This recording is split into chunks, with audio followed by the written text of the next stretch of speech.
Hello hello hello hello hello बच्चों, बहुत बहुत नमस्कार। Good evening, good evening, good evening, good evening future doctors. 400 रुपए ज्यादा देके टी शर्ट खरीदी है भैया। सभी लोग जोरदार तरीके से एमआर सर को जन्मदिन की बहुत बहुत बधाइयां दे दें। यूजेपीएम के संस्थापक हैं, आपके नेता हैं।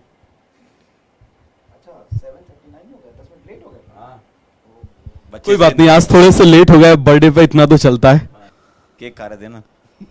आज भाई बहुत केक खाया हो, आज इतनी केक खाया हो, इतनी केक खाया हो, तूने सोची ना होगी कितनी केक खाया हूँ भाई, बहुत।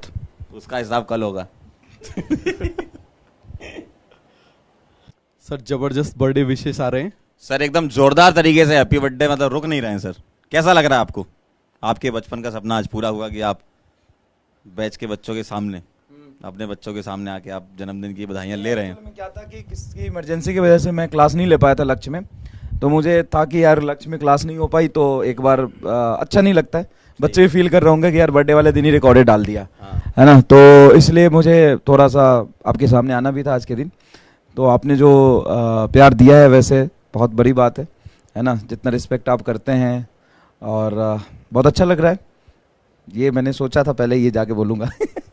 ये सब तो ठीक है, बच्चे कह रहे हैं पार्टी कैसे दोगे? पार्टी करने का एक बहुत ही आसान तरीका है कि आपको अपने नजदीकी बाजार में जाना है, कलुआ हलवाई के यहाँ, वहाँ पे 2 रुपए का बतासा खाना है और बिल मुझे भेज देना है, मैं पे कर दूंगा, ठीक है ना। आपको वो हो जाएगा रिम्बर्समेंट, क्या बोलते हैं उसको? रिम्बर्समेंट क्या होता है अंग्रेजी?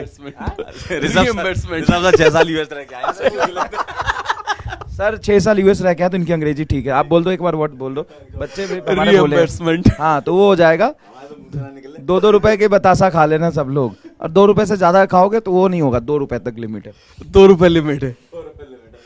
तो सर आज अपने बर्थडे पर आप बताइए कुछ बच्चों के साथ कुछ। और अगर सर से मिलने की इच्छा है तो इस साल आपको जोरदार मेहनत करनी है, रिजल्ट लाइए और अच्छा रैंक लाकर सर के साथ फोटो खिंचाइए। नहीं, मेरा सपना था और मैं 2 साल से कह रहा हूँ। हालांकि पिछले साल रिजल्ट इतना अच्छा आया कि ईमानदारी से मैं बताऊं तो देखो यार, मेहनत हम कर रहे थे, आपने भी, मतलब पिछले साल के बच्चों ने मेहनत किया, और हर टीचर मेहनत कर रहा होता है। देखो कहीं ना कहीं चाहे भी जो भी टीचर पढ़ा रहे हैं सब लोग मेहनत कर रहे होते हैं। हमने भी मेहनत किया, बच्चों ने भी मेहनत किया, लेकिन उम्मीद से ज्यादा बढ़िया बच्चों ने रिजल्ट दिया। बिल्कुल ऐसा नहीं है कि हम ये नहीं कहते कि यार मैं मायूस होकर बैठ जाऊँ, यार हमको तो रैंक 1 ही लाना था और रैंक 1 नहीं आया। भाई रैंक 24 आया, टॉप 100 में इतने बच्चे आए, और जो संघर्ष करते हुए फैमिली के बच्चे थे वो सेलेक्ट हुए, ये सब बड़ी बात है हमारे लिए। मतलब जेन्युइनली दिल से बोल रहा हूँ कि ये सबसे बड़ा रिजल्ट होता है हमारे लिए।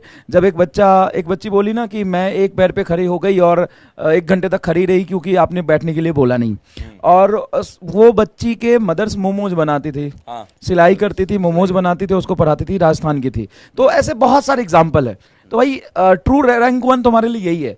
और हमारा यहाँ आने का पर्पस कोई बर्थडे वर्डे नहीं था। हमारा आने का पर्पस ये था कि चलो यार, ऑफलाइन में तो क्या होता है यार कि टीचर्स एक साथ जो पढ़ाते हैं वो बैच में चले जाते हैं, लेकिन यहाँ पे जनरली नहीं हो पाता। अभी हम लोग बहुत सारे लोगों को मिस कर रहे हैं, जैसे कि अमित महाजन सर हैं और भी लोग हैं। तो एक साथ जब सारे टीचर्स होते हैं ना, समाप्ति मैम पढ़ाती है, उसमें जूलॉजी पढ़ाती हैं, बहुत सारे लोग हैं, तो सब लोग अवेलेबल नहीं थे, सब लोग अवेलेबल नहीं थे, लेकिन हम 3 लोग थे, तो हमें लगा कि एक साथ जाना चाहिए। बच्चे को थोड़ा सा मोटिवेशन मिलता है जब उसके टीचर्स आके उससे बात करते हैं। आज के दिन में बस एक ही चीज कहना चाहूंगा यार, हमेशा मैं थोड़ा डिमोटिवेट कर देता हूँ, डांट देता हूँ, लेकिन एक चीज कहना चाहूंगा कि कभी भी तुम्हें लगे ना कि तुम्हारे बस का नहीं है, ये गलत है। तुम्हारे ही बस का है, और तुम जैसा ही कोई चोमू टाइप इंसान करता है। मतलब अभी भी बेइज्जती कर रहा हूं। हर साल कोई ना कोई सिलेक्ट होता है ना, हर कोई ना कोई सिलेक्ट होता है। और ये मैं जब बच्चों से नाम बदल के अपना लिख दो, हाँ नाम बदल के अपना लिख दो। और कई बार बच्चे ना, मतलब थोड़ा सा सोचते सोचते, स्पेशली फिजिक्स में या केमिस्ट्री के न्यूमेरिकल में कई बार डिमोटिवेट हो जाते हैं सर, और उनको लगता है कि शायद मेरे दिमाग की प्रॉब्लम है। और हम लोग का बिहेवियर ऐसा है कि हम डांट भी देते हैं यार। तो एक तो हम डांट भी देते हैं, उस बच्चे से थोड़ा सवाल भी नहीं हो रहा है, थोड़ा डिप्रेस्ड भी है, तो उसको सच में ऐसा लगने लग जाता है कि हमारे बस का नहीं है। तो मैं आज उसको क्या बोलते हैं अंग्रेजी में, कन्फेस कर रहा हूं। कंसेशन नहीं, कन्फेस कर। अरे आप एक्टिंग मत करो यार, एक्टिंग मत, सीरियस बात चल रही है। तो मैं कन्फेस करना चाहता हूँ कि देखो यार, ऐसा नहीं है। देखो कई बार डांट इसलिए भी देते हैं कि थोड़ा फन हो जाता है, थोड़ा मजा हो जाता है, फनी वे में डांट देते हैं, लेकिन हर चीज को कोई भी मास्टर हो दोबारा जरूर समझाता है यार तुम्हें। और ऐसा बिल्कुल नहीं है कि तुम्हारे बस का नहीं है, तुम्हारे ही बस का है और तुम कर सकते हो, सब कुछ कर सकते हो। समय देना पड़ता है ना। कितनी भी कठिनाइयां आ रही हो, हमेशा चलते रहो, बस चलते रहोगे, तुम कहीं ना कहीं आगे ही जाओगे, बस सही डायरेक्शन में चलते रहो। ऐसा नहीं कि भागते रहो कहीं भी। सिलेक्शन वाले बैच में पढ़ रहे हो, हाँ, तो आप लोगों का सिलेक्शन होगा अगले साल। और हाँ, मैक्सिमम सिलेक्शन वाले बैच में पढ़ रहे हो और अब मेहनत भी कर रहे हो, ऐसा नहीं कि मेहनत नहीं कर रहे हो, बस उस मेहनत को ना करना छोड़ना मत। कई बार ना मेहनत का जो कर्व होता है ना, हमने बनाया था, देखो यार, वो जीरो स्लोप का होता है बहुत लंबे समय तक। आपको आपके एक्सपेक्टेशन से रिजल्ट आपका हमेशा नीचे रहेगा जब तक एक क्रिटिकल टाइम और क्रिटिकल वैल्यू तक आप लगातार मेहनत नहीं करते रहते हो, उसके बाद ही आपका एक्सपोनेंशियल ग्रोथ होगा। तो लगातार पढ़ते रहना पेशेंस के साथ जरूरी होता है। आपको रिजल्ट 2-4 महीने में बिल्कुल नहीं दिखेगा। आपके नंबर अगर 200 आ रहा है ना, और तो 2 महीने तक लगातार पढ़ेगा तो 200 ही आएंगे। अचानक से चौथे 5वें महीने में जाके वो 250, 300 एक्सपोनेंशियल ग्रोथ होगा। सर बायो में भी एक ग्राफ होता है, उसमें पहले लैग फेज आता है, मतलब टाइम आगे बढ़ता जाता है लेकिन ग्रोथ नहीं दिखती है, लेकिन फिर सडनली एकदम से एक पॉइंट पर एक्सपोनेंशियल ग्रोथ होती है।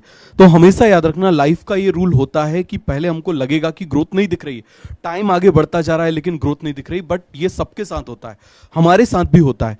हमको भी जब हमने इवन किसी भी फील्ड में हमने पढ़ाना ही शुरू किया था, हमको शुरू में लगता था यार कोई नहीं देख रहा, कोई सुन नहीं रहा, लेकिन एक सडनली एक पॉइंट के बाद में सारी चीजें अपने आप क्लियर होती जाती हैं।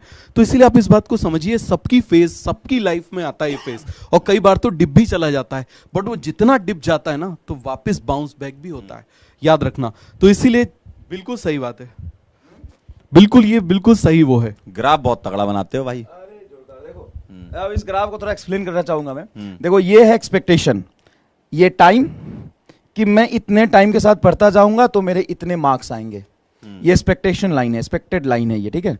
बच्चा इतना पढ़ता है तो इतने नंबर आने चाहिए, इतना पढ़ता है तो इतने नंबर आने चाहिए। लेकिन रियलिटी क्या होता है, रियलिटी उसके नंबर बहुत कम आते हैं, बहुत कम आते हैं, बहुत कम आते हैं, बहुत कम आते हैं। उसकी उम्मीद इतनी है, इतने आते, उम्मीद इतनी है, इतने आते, उम्मीद इतनी है, इतने आते, उम्मीद इतनी है, इतने आते, उम्मीद इतनी, इतने आते। लेकिन इस क्रिटिकल टाइम के बाद ये देखो ग्राफ ऊपर ही जाएगा, और ये जो इसका दोनों ग्राफ के बीच में जो एरिया है वो अमाउंट ऑफ डिमोटिवेशन है।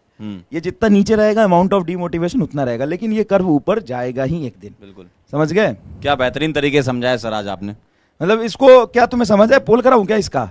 कितने लोगों को समझ है? देखो, ये एक्सपेक्टेड लाइन है, ये तुम्हारी उम्मीद है, और ये रियलिटी है। रियलिटी हमेशा उम्मीद से नीचे ही रहता है एक क्रिटिकल टाइम तक, लेकिन लगातार मेहनत करोगे ना चलते जाएगा। 50% बच्चा यहीं छोड़ देता है, 70% बच्चा यहाँ छोड़ देता है, 80% बच्चा यहाँ छोड़ देता है, 90% यहाँ तक छोड़ देता है, 10% ही ऊपर जा पाता है। मतलब कंपटीशन बहुत सीधी सी बात है। बचता है आखिरी तक। आपको ऐसा लगता होगा कि बहुत सारे बच्चे बैठते हैं नीट में, लेकिन एक्चुअल अगर देखा जाए, हाँ, ये भी है। जैसे अच्छा, हम नहीं, हम मोटिवेशन करने के लिए कहते हैं कि देख 22 लाख बच्चा बैठा है, सबसे आगे निकलना है, 22 लाख बच्चा बैठा है, सबसे आगे निकलना है, लेकिन रियलिटी उसमें कि 4 लाख बच्चा सीरियस है, 4 लाख बच्चा सीरियस एस्पिरेंट है जो सच में तुम्हारी तरह मेहनत कर रहा है। तो तुम्हारा फाइट भाई 4 लाख से है, ऐसा नहीं है कि बिल्कुल कंपटीशन नहीं, 4 लाख से तुम्हारा सीरियस फाइट तो है यार। बस ये है कि तुम उन 22 में मत आ जाना। आप दुनिया का कोई भी पढ़ ही नहीं रहे हो तो तुम उस 22 में काउंट हो जाओ। आप दुनिया का कोई भी एग्जाम दे दो, हमेशा कंपटीशन 1 से 2% लोगों के बीच में होता है। कोई भी एग्जाम दे दो आप, बाकी सब जो होते हैं ना वो भीड़ होते हैं, वो इस तरह से होते हैं। आप भी देखो ना, आपने 12th के साथ हो सकता है एग्जाम दिया हो, आप अभी ड्रॉप बैच में मान लीजिए बैठे हो, तो आपने 12th के साथ दिया होगा, चलो दे देते हैं, देख लेंगे क्या होता है। तो ऐसे बहुत सारे बच्चे होते हैं, तो ज्यादा उसका पैनिक नहीं होना, और अच्छा होता है। सर अभी हमारे हॉस्टल की एक मीट हुई थी, उसमें सारे बच्चे आए थे, मतलब काफी सारे बच्चे आए थे, अलग अलग कंट्रीज से भी आए थे। तो उसमें जो हमारे हॉस्टल के सबसे कमजोर और सबसे गधे थे ना, वो मर्सिडीज से आए थे। मैं आपको फैक्ट की बात बता रहा हूं, तो आप इस बात को समझना, जो सबसे गधे, मतलब हम लोग उनको बोलते थे इनसे ज्यादा नकारे और निकम्मे कोई नहीं, ये पता नहीं क्या करेंगे। टीचर्स बोला करते थे पान का ठेला लगाएंगे, और मैं बता रहा हूं उनकी कंपनीज हैं। मतलब बेटा मैं कहता हूं बकरी चराओगे तुम, इसलिए कहता हूं, इसका पर्पस यही है।